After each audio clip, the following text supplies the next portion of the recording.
यहाँ पर फसलों को तीन भागों में बांटा गया। खाद्यान्न फसलें, नगदी फसलें और पेय एवं बागाती फसलें। मतलब खाद्यान्न जिनका हम अपने भोजन के रूप में यूज करते हैं वो खाद्यान्न फसलें। गेहूँ, चावल, जौ, चना, मटर, दालें।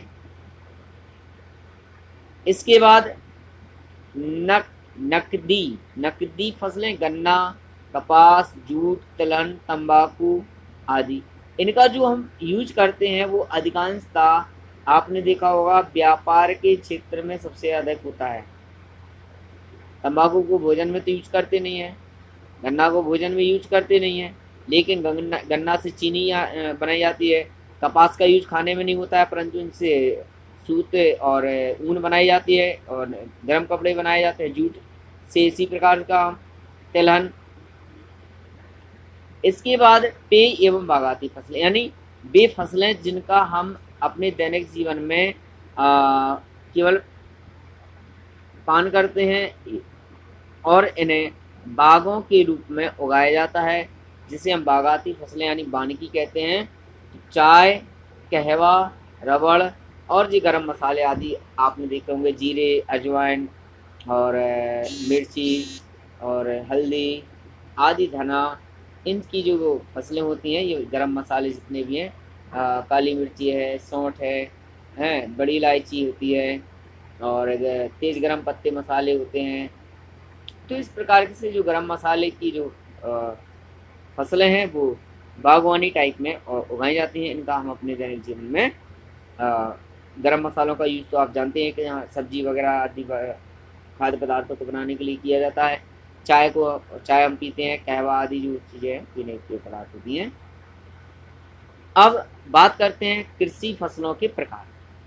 तो इस प्रकार से तीन वर्गों में रखा गया था, खाद्यान्न, नगदी और पेय एवं बागाती फसलें। अब मौसम के आधार पर और ऋतुओं के आधार पर फसलों को बांटा गया तीन हिस्सों में, जिसे हम रबी की फसल, खरीफ की फसल और जायद की फसल के नाम से जानते हैं। तो रबी की फसल का जो समय है वह हमारा लगभग सितंबर और अक्टूबर माह से प्रारंभ होता है और फरवरी और मार्च माह के अंत तक इन फसलों का समय होता है। अर्थात यूं कहें तो रबी की फसलों की जो बुआई होती है वो सितंबर और अक्टूबर माह में होती है और सितंबर अक्टूबर माह में बुआई होने के पश्चात इस फसल को पकने में लगभग 4-4.5 माह का समय लग जाता है और 4-4.5 माह के पश्चात यह फसल पक करके पूर्ण हो जाती है और ग्रीष्म ऋतु में यह फसल हमारे घर पर आ जाती है, जिसमें गेहूँ, चना, जौ, मटर, सरसों, अलसी, राई आदि विभिन्न प्रकार की फसलें इस समय पैदावार होती हैं। दूसरा है खरीफ की फसल। तो खरीफ की फसल यानी कि वर्षा ऋतु की फसल।